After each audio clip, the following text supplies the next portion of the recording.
For this episode, I thought I'd do it almost like a little mini best of. It's not a complete best of, but there's some quotes that I found through some of the most played podcasts.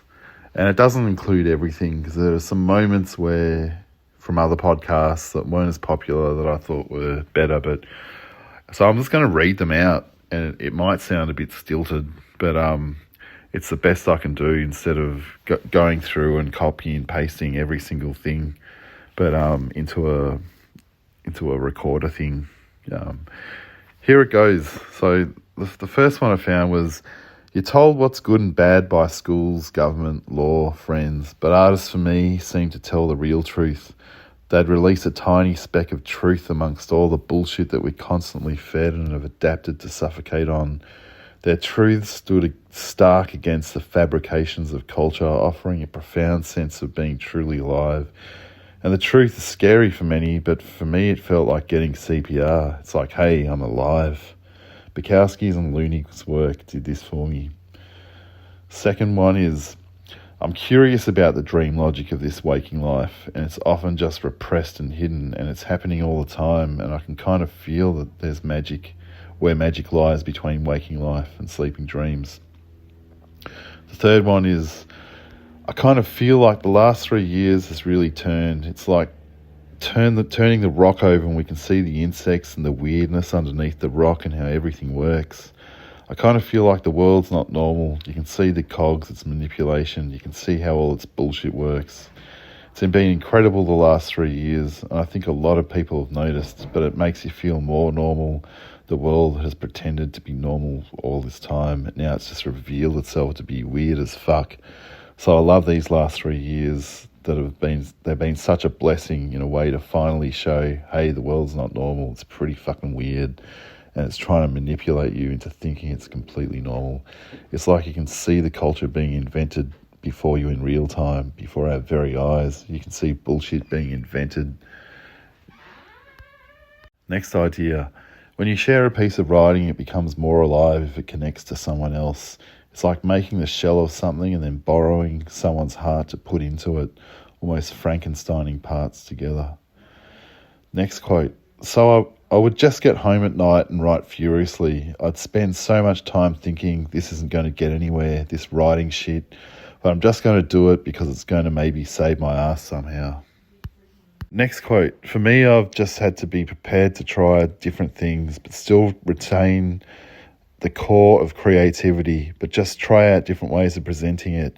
I started as a painter, then a cartoonist, then a humorist, then a poet, then combined them all together." Next quote. "When I realised I was just a human resource, just to pay bills and waste my time for the rest of my life at the age of 19, I remember finishing work at the end of the day, and I went to the toilets of my job, closed myself in, had a panic attack and silently cried." Next quote. "I love that sort of writing that breaks through the stupid humanness of us all, talks to our animal, words that the caged animal inside us can recognise, can smell." Next quote. "The magic isn't in the trick that the magician performs, but it's in the eyes of the audience, and then again in the borrowed amazement of the eyes from the sad magician. This is much like writing, but sometimes the writer doesn't know how the trick they've just performed on themselves is done, and that's when the writer becomes both the audience and the performer, and they're rare moments." Next quote. "When I was young, I remember reading Milan Kundera's The Unbearable Lightness of Being, and I thought he spoke with such conviction about all things human and all things life, and it was just an impossible kind of confidence, and I thought, oh, that's how you're supposed to write. But you have to live before you can make those words stench of life that our inner animal can smell. An 18-year-old can say, life is fucked, but you're going to be okay, versus a 50-year-old who says those exact same words, but one will ring truer than the other because of the words surrounding it, the context, the life around it. When I was 25, someone who was 35 told me something that now at 48 I'd consider as blatantly obvious wisdom." Next quote.